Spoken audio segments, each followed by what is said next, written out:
Hello hi welcome to you home education. आप सभी का होम एजुकेशन में स्वागत है। जैसा कि थंबनेल से ही पता चल गया होगा कि आज हमको कौन सी क्लास पढ़नी है। आज की हमारी जो क्लास होगी वो होगी वंशानुक्रम और वातावरण। अब हमें इतना तो ज़रूर पता है कि बालक का जो विकास होता है वो आंतरिक और बाह्य दोनों कारणों से प्रभावित होता है।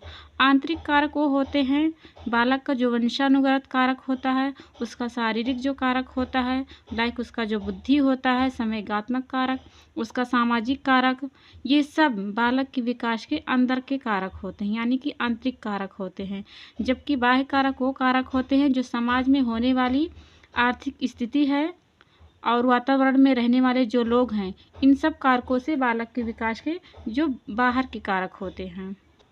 किसी भी बालक के जो विकास होता है वो आनुवंशिक यानी कि वंशानुक्रम और वातावरण, इन दोनों को अंतःक्रिया के परिणाम से ही होता है। वंशानुक्रम वंशानुक्रम वो होता है जो गुण एक पीढ़ी से दूसरी पीढ़ी में ट्रांसफ़र हो, यानी कि दादा से परदादा जो ट्रांसफ़र होते हैं गुण, उसी को वंशानुक्रम कहते हैं। वंशानुक्रम गुणों का एक पीढ़ी से दूसरी पीढ़ी में संचारित होने की प्रक्रिया को वंशानुक्रम कहते हैं। वंशानुक्रम के लक्षण किसे कहते हैं? वंशानुक्रम के लक्षण वो लक्षण होते हैं जो पीढ़ी दर पीढ़ी एक दूसरे में ट्रांसफ़र होते हैं। इन सब को पढ़ना ही वंशानुक्रम के लक्षण कहलाता है। अब हम पहचानेंगे कैसे कि किसी व्यक्ति का आनुवंशिक लक्षण क्या क्या दिखाई देते हैं। कोई भी व्यक्ति हो, वंशानुक्रम में वे सब आते हैं जैसे उसकी शारीरिक बनावटें, शारीरिक विशेषताएं, उसकी क्रियाएं, उसकी जो क्षमताएं, ये सब उसकी सम्मिलित रहती हैं, जिनको वो अपने माता पिता और पूर्वजों से प्राप्त करता है। अगर कोई बालक, उसका रंग रूप आकार, उसका शरीर का बनावट, उसकी ऊंचाई, ये सब हम देख करके पता लगा सकते हैं कि वह वंशानुक्रम का गुण किसी में पाया हुआ है। अब समझते हैं वातावरण किसे कहते हैं। जो मनुष्य के चारों ओर से घिरी होती है वही वातावरण है। वातावरण दो शब्दों से मिलकर बना होता है। वातावरण का अर्थ होता है पर्यावरण। पर्यावरण दो शब्दों से मिलकर बना होता है। एक होता है परि और दूसरा होता है आवरण। एक होता है परि, दूसरा होता है आवरण।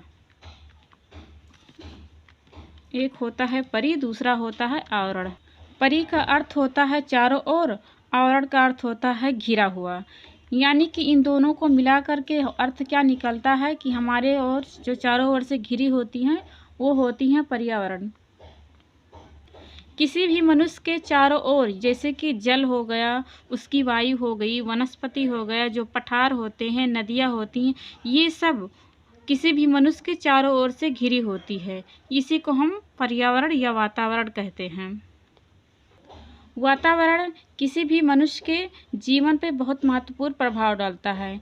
मानव का जो विकास होता है, जितना योगदान उसका आनुवंशिक यानी कि वंशानुक्रम होता है, उतना ही वातावरण होता है। किसी भी बालक का जो विकास जितना ही हकदार, अगर 50% वंशानुक्रम होता है तो 50% वातावरण का होता है। किसी भी बालक का वातावरण के प्रमुख कारक वो होते हैं जैसे उसका भौतिक कारक, उसका सामाजिक कारक, उसका आर्थिक कारक, उसका सांस्कृतिक कारक। भौतिक कारक और सामाजिक कारक और आर्थिक कारक, ये सब कारक बालक के वातावरण पे इफेक्ट डालते हैं। भौतिक कारक वो कारक होते हैं जो मनुष्य के किसी भी बालक के विकास पर, जो जलवायु पर प्रभाव पड़ता है। जैसे जहाँ में अधिक गर्मी, जो मनुष्य होगा, वहाँ का जो बालक होगा, उसका विकास एक जैसा नहीं होगा। ठंडे प्रदेश के जो व्यक्ति होते हैं वो सुंदर होते हैं, गोरे होते हैं, सुडौल होते हैं और बुद्धिमान भी होते हैं। उनके अंदर धैर्य की भावना बहुत अधिक होती है। जबकि जो गर्म प्रदेश के लोग होते हैं वो काले होते हैं, चिड़चिड़े होते हैं और आक्रामक स्वभाव के होते हैं। सामाजिक कारक वो कारक होते हैं जो हम लोग बचपन से ही पढ़ते आए हैं कि मनुष्य एक सामाजिक प्राणी है, व्यक्ति एक सामाजिक प्राणी है। इसलिए उस पर जो भी समाज का प्रभाव पड़ेगा अधिक दिखाई देगा, हर किसी को अधिक दिखाई देगा। सामाजिक जो व्यवस्था होती है, समाज में होने वाली जो रहन सहन होती हैं, सामाजिक जो परंपराएं होती हैं, जो रीति रिवाज होते हैं, ये सब संबंधित होते हैं बालक के विकास में। आर्थिक कारक वो होते हैं, वातावरण में आर्थिक कारक वो होते हैं जो बालक विकास को बढ़ाते हैं। आर्थिक कारक, आर्थिक का अर्थ होता है अर्थ, यानी कि धन। धन केवल सुविधाएं ही नहीं देता है वह, बल्कि हमें इससे पौष्टिक चीज़ें भी खरीदी जा सकती है। किसी भी मनुष्य के पास अगर ज़्यादा पैसा आ जाता है तो उसका विकास और ज़्यादा बढ़ जाता है। किसी अगर कम पैसा है तो उसका विकास में भी बाधा आ जाता है। वातावरण का जो प्रमुख कारण है आर्थिक कारक भी है। सांस्कृतिक कारक, सांस्कृतिक कारक वो कारक होते हैं जिसे खाने पीने का ढंग, रहन सहन का ढंग, पूजा पाठ करने का ढंग, किसी फेस्टिवल को मनाने का ढंग, ये सब जो होते हैं हमारी संस्कृति में आते हैं। इन सब में रह करके बालक का जो विकास होता है और ज़्यादा विकसित होता है। तो हमने अभी पढ़ा कि वातावरण, वातावरण में वो कारक आते हैं जो मनुष्य के चारों ओर से घिरी होती हैं, वही वातावरण है। वातावरण का अर्थ होता है पर्यावरण। पर्यावरण दो शब्दों से मिलकर बना है, एक होता है परि, दूसरा होता है आवरण। परि यानी कि चारों तरफ, आवरण का अर्थ होता है घेरा, घिरा हुआ। किसी भी व्यक्ति या किसी भी बालक के जो चारों तरफ से घिरी रहती हैं वही पर्यावरण है। अब चारों तरफ से घिरी रहती है इसका मतलब ये हुआ कि जो हमारे आसपास में नदी होती हैं, पहाड़ होते हैं, झरने होते हैं, या कुछ भी सामाजिक जो कल्चर जो होती रहती हैं, ये सब वातावरण या पर्यावरण में आते हैं। अब अगली पॉइंट पे बात करते हैं वंशानुक्रम का। क्रम के नियम 3 प्रकार के होते हैं।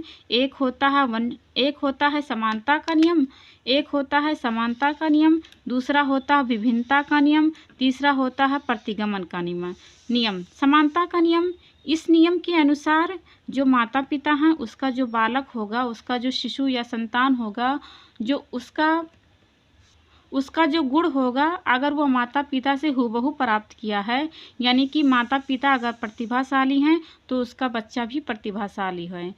समानता का नियम यानी कि बच्चे जैसे होंगे उसके माता पिता भी वैसे होंगे, ये है समानता का नियम।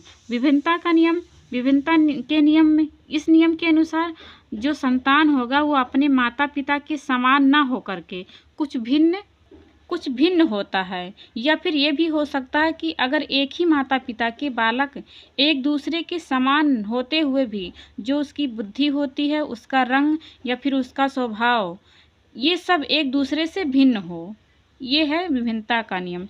प्रतिगमन का नियम, प्रतिगमन का नियम इस सिद्धांत के अनुसार या इस नियम के अनुसार जो संतान है वो अपने माता पिता से उल्टा हो, यानी कि विपरीत गुण ग्रहण करे। जैसे कि अगर माता पिता अगर बुद्धिमान है या प्रतिभाशाली हैं तो जो बेटा होगा या पुत्र या शिशु होगा उसको जो बुद्धि का विकास होगा वो कम वाला होगा।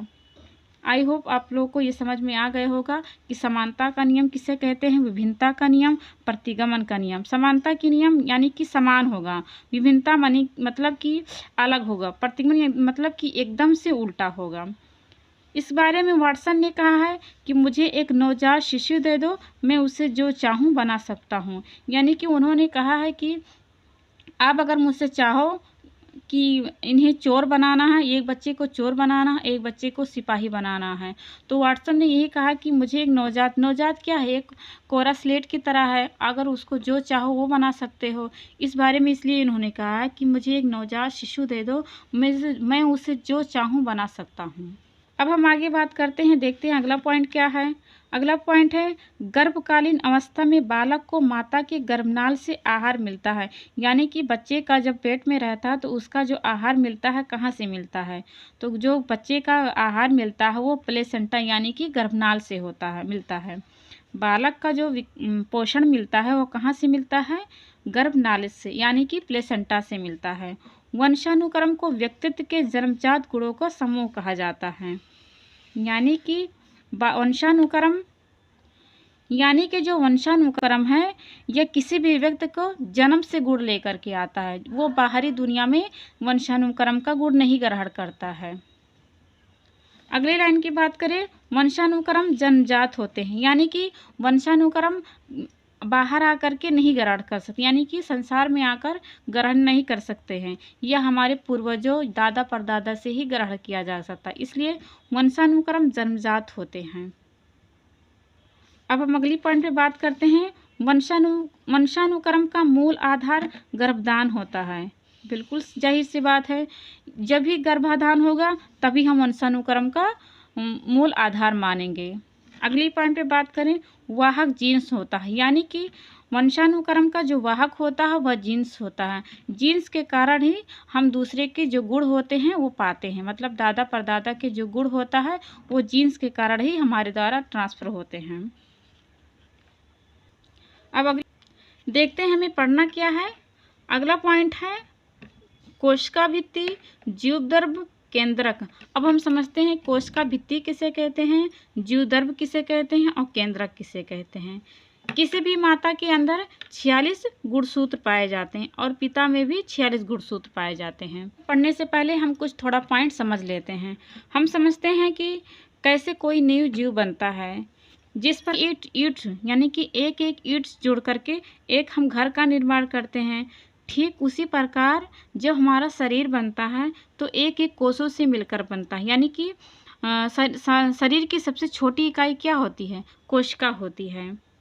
अंडाणु और शुक्राणु यानी कि स्पर्म और ओवम का, स्पर्म और ओवर, अंडाणु को कहते हैं ओवम, शुक्राणु को कहते हैं स्पर्म। जब इन दोनों का फर्टिलाइजेशन होता है तब जायगोट का निर्माण होता है, यानी एक एक गुणसूत्र से मिलकर के जायगोट या नया कोष की निर्माण होता है। तब कोई स्त्री गर्भाधान होती है। किसी भी माता के अंदर एक गुणसूत्र पाए जाते हैं, वो भी कैसा होता है, यक्ष की नुमा होता है।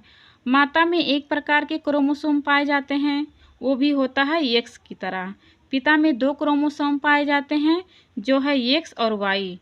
जब एक्स और वाई मिलते हैं तब बालक का निर्माण होता है, यानी कि जब एक्स और वाई 2 क्रोमोसोम मिलते हैं तब बालक का निर्माण होता है। अब समझते हैं कोशिका भित्ति किसे कहते हैं। आई होप आपको ये समझ आया होगा। इसको हम अभी फिर से समझा देते हैं। अब समझते हैं कोशिका भित्ति कहते हैं किसे कहते हैं। कोशिका भित्ति, कोशिका भित्ति वो होती है जो ये जायगोट या नया कोष बना है ना, जायगोट या नया कोष बना है, इसके चारों ओर, पेन से समझा देते हैं। अब समझते हैं कोशिका भित्ति किसे कहते हैं। कोशिका भित्ति वो होती है जो ये जायगोट या नया कोष बना है, इसके चारों ओर जो झिल्ली होती है उसी को कहते हैं कोशिका भित्ति। जायगोट किसे कहते हैं, तो भी हमने बताया जो यहाँ पे जो फर्टिलाइजेशन हुआ है एक एक गुणसूत्र से, वही जायगोट का निर्माण किए हैं। अब कोशिका भित्ति किसे कहते हैं, जो जायगोट होता है, जायगोट के चारों ओर कोशिका भित्ति होता है। यही कोशिका भित्ति जो होती है वो जायगोट के अंदर के भागों की रक्षा करती है। कोशिका क्या भित्ति क्या है, जायगोट के अंदर के भागों की रक्षा करती है, ये है कोशिका भित्ति। जीवदर्भ क्या है, जीवदर्भ वो है जो जायगोट को पोषण देता है, जायगोट को पोषण देता है। अब केंद्रक क्या होता है, केंद्रक यह जायगोट के बीच में होता है, यानी कि जो धागेनुमा संरचना होती है जो प्रोटीन की बनाई होती है, इसी में क्रोमोसोम होते हैं और जो इस क्रोमोसोम होते हैं वही उसी में जीन्स पाए जाते हैं। मतलब जायगोट के चारों ओर जो कोशिका भित्ति होती है वही जायगोट की रक्षा करती है, जायगोट के अंदर के भागों की रक्षा करती है। जीवदर्भ क्या है, जो जायगोट को पोषण देता है वही जीवदर्भ कहलाता है या दर्भनुमा होता है। केंद्रक क्या होता है, केंद्रक बीच में होता है, इसमें धागेनुमा एक संरचना होती है जो कि प्रोटीन की बनी होती है। वही जो धागेनुमा संरचना होती है इसी को क्रोमोसोम कहते हैं। अब इसी क्रोमोसोम में जीन्स पाए जाते हैं और जीन्स क्या होते हैं, जो वंशानुक्रम के वाहक होते हैं। अब आगे हम थोड़ी बात करते हैं, पढ़ते हैं फिनोटाइप्स और जीनोटाइप्स। फिनोटाइप्स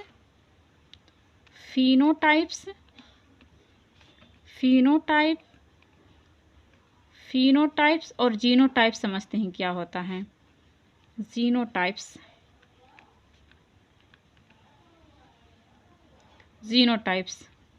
फिनोटाइप्स वह होते हैं अगर कोई बालक है तो उसके जो माता पिता के जो लक्षण हैं अगर वो दिखाई देते हैं तो फिनोटाइप्स।